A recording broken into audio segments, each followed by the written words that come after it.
Good day, YouTube. The definition of longevity is long life, long existence or service. If you look right behind me, this is one of the biggest cottonwood trees right there on our property. I wonder how old it is. I haven't done research. I know it's old, and to me, that's good, even though I will do research. And today, this is week 3 of social distancing. And one of the things that comes to my mind, and I had a conversation with my wife, is financially. The importance of having an emergency fund, because these are some crazy times where a lot of people either have been furloughed, laid off, released, fired from their jobs because of the times that we're in.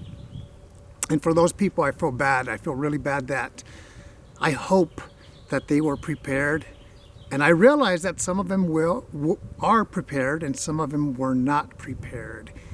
And it's a time to remind myself, to remind you, if this applies to you, of the importance of having an emergency fund, because we don't know what life is going to throw at us. This is something that we've never experienced before, at least in our lifetime. And it's worldwide. It's not just in your city, it's worldwide. So we're all staying home. And what about the individuals that yesterday was the 1st of April, and you know some mortgages were due or some rents were due? How are those individuals doing? Some are going to be doing well, some are not. It's unfortunate that some people are not going to be doing well.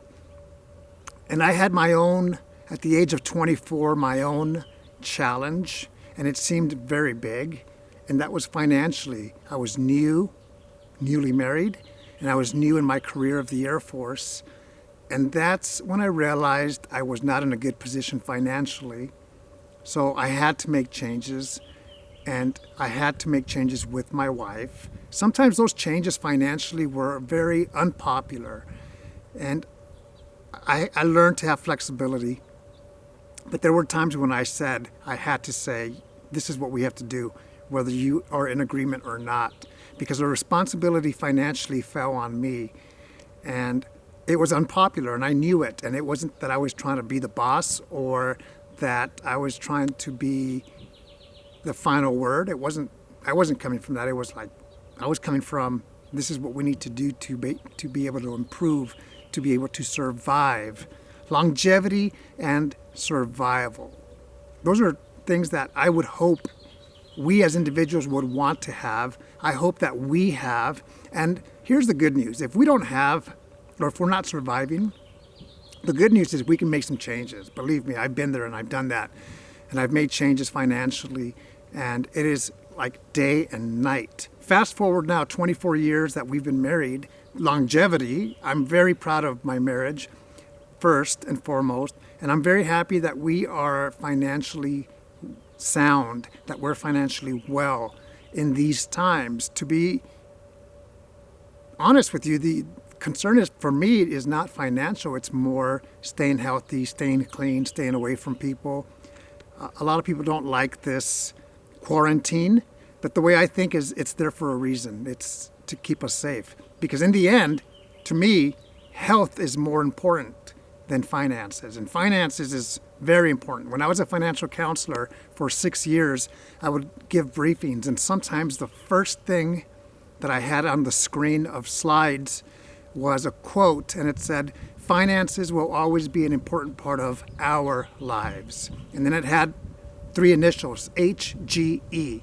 They didn't know those were my initials. They didn't know that was my quote. And I began by quoting myself, and I thought that was cheesy. And believe me, they thought it was cheesy. But it was an icebreaker. The good news, like I said, is you can make changes financially, but you have to have that vision of what you want and what you don't want, and then the work comes in.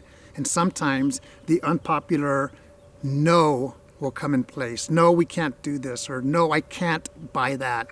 And there's whys that follow that. It's definitely something that if you invest in yourself health-wise and financial-wise, you're going to have that longevity, and you will be a survivor. Have a good day.